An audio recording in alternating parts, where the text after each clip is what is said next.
This AYAOTD review is for Bart Skull Junkie, who has maybe the funniest videos ever of her mom watching WWE. You could have pinned him! You stupid spunk!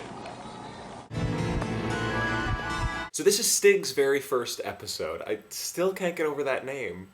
Like, why not just call him Bulk or Patso or something? Hi, babe. No. The costume department is having a veritable plaid extravaganza with this campfire scene. Oh, come on. Give him a chance. You will almost definitely remember this episode because it's goddamn terrifying. The year is 1954, and this kid is ready to swim.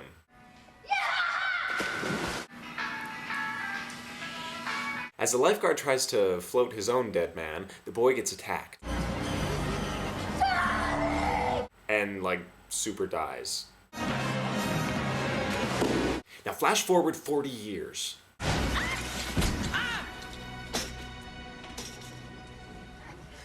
Oops. What class is this? Zeke Matthews was one of those dips who lived for schoolwork. Wait, isn't that short for dipshit? If you mix manganite with water, the reaction is always the same. Kaboom. So I looked up the science behind this, and it made my face hurt. Charlie can do this, Zeke.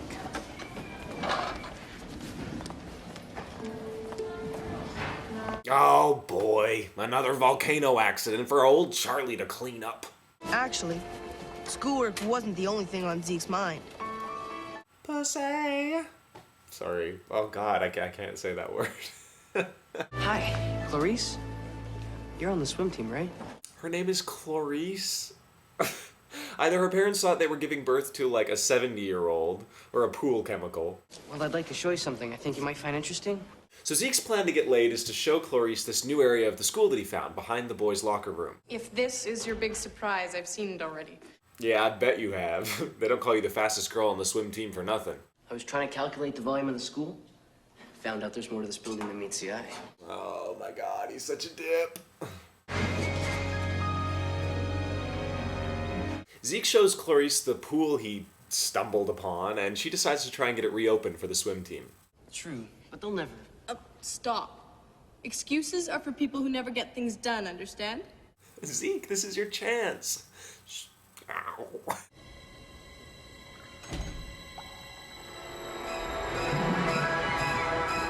Charlie, should you help that guy, or?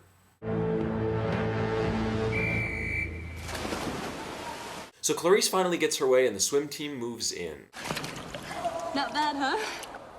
Yep, it's a pool. Old Charlie's lurking at the bottom of the pool again. I'm cleaning! Click. Oh, man. What's that smell? Greta, did you beef in the pool again? The next day we learn that Clarice is conveniently terrible at chemistry. Maybe I could help you. Wait a minute, don't you suck at chemistry? Hence the volcano accident? What's in it for you? So they work out a deal where Clarice will give Zeke swimming lessons in exchange for Zeke learning Clarice on the science of volcanoes. How'd you get in? Stole the key from my coach. I may be wrong, Zeke, but don't you need to be big and tall to shop at Mr. Big and Tall? See, it's not so bad. So they get in a dinghy, and Zeke tells his sob story about almost drowning. I was swimming in a pond. And then Clarice gets pulled under the water.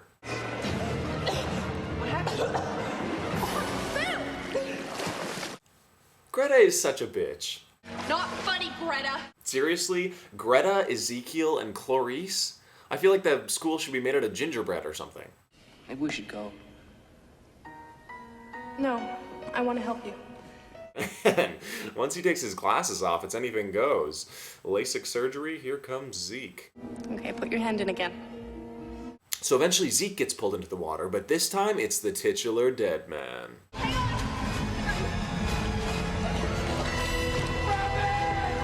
The old AYAOTD standby. When in doubt, an old man will save you. Or haunt you. Charlie? So once the kids are rescued and have some tea, of course, Charlie explains his story. I was the lifeguard when this pool first opened. Oh, wow, so you were the lifeguard in the very beginning. Man, time has not been good to you with the toupee and whatnot. Nobody believed me. The story is that after Charlie let that kid drown, 3 other kids followed, and they closed the pool and everyone forgot about it. What is it? What's in there? My bets are on an Indian burial ground. They had to get rid of an old cemetery and move the bodies. This show is too easy. No one's gonna believe us until someone gets hurt. Maybe not. Zeke comes up with a plan to expose the ghost so that they can hunt it. It smells, remember? Like rotten eggs. Like acid. Here, methyl orange. I just have a hunch that we're gonna need this other bottle. Just in case. Probably not best for the swim team's health. It's coming. Look. So the methyl orange makes the dead man appear. He's in shock. Charlie, are you okay? In shock or having a heart attack? Oh, no. We can't leave Charlie with that thing. Clarice comes up with a plan to kill the ghost. It's made of water, right? What's your recipe? Mixed water with manganite and kaboom. Lava surprise? Now, I'm loath to question the science of this episode, but is the ghost made of water or made of acid? Because he smells like acid, apparently. That's brilliant. No, Zeke, you dip! There's moisture on your hands. It'll burn you. Clarice goes to get the chemicals right as the dead man re-enters the water.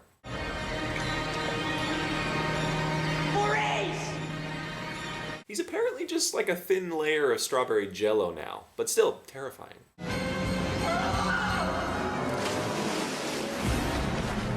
This is a perfectly constructed story. Bizarre, but perfectly constructed. So Zeke distracts him just long enough for them to get the chemicals, they pull Zeke from the water and kill the dead man. Yo, red cat! Science rules. Bill, Bill, Bill. as for Zeke and Clarice, Clarice figured it was okay to be a science geek. And she showed Zeke there were a lot more fun things to do than study all the time. You, want to give me a handy? Sure. The end. So now the Midnight Society has to vote on whether or not Stig can join the team. Wait a minute, did he just eat black powder? I don't think this vote matters anyway. Yeah, well. I give the tale of the dead man's float 4 molecules of crapanon out of 10 molecules of dickite. The 2 funniest chemical names I could come up with.